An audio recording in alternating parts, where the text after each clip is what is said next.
conditions were such that we had no other choice but to do what was best for our students. And after trying every other option that existed, we knew, and when I say we, I mean 5,000 of us strong, knew that that was the action we had to take in order to give them the schools they deserved. And we can do this, and you just whisper, and then those whispers became teachers' lounge conversations, and then in the parking lot.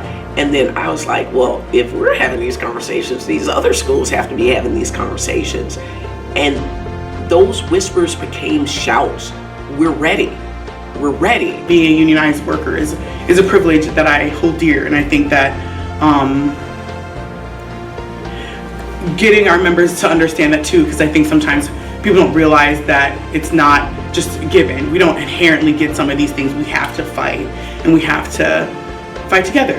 The strike of those workers in the Minneapolis public schools was the most important thing that has happened to the Twin Cities labor movement in 20 years. On those picket lines with the teachers and the ESPs, just full of the joy of pushing hard to try and make that system better for all of our kids was just so wonderful. And that is the kind of labor movement that we need to be.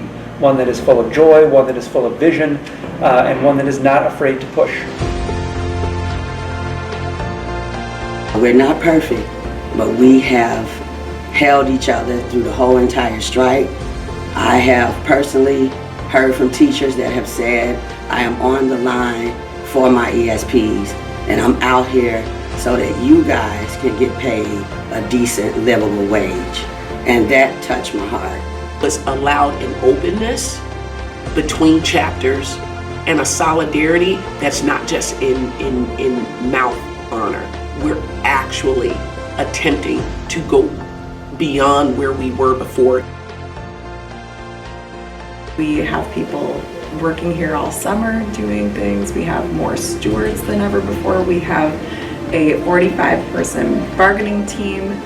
People are activated and they see the power of collective action. Before the strike, one of my kids at Justice Page had a classroom with 60 kids in it for their math class.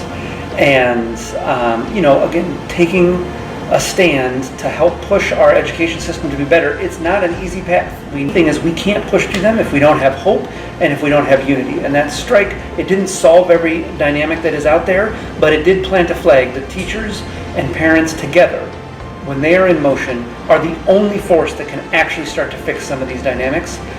We know that we have the power, and I think that's why, the powers that be have pushed so much this year, because they know that we are the ones that can change it. It is one of the most important tools we have as labor to use. It is the reason why you have a prep.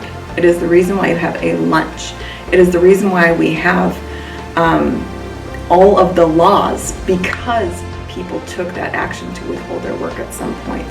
It is one of the most important tools that we have as a union, and we are so lucky to live in a state where we can do it legally.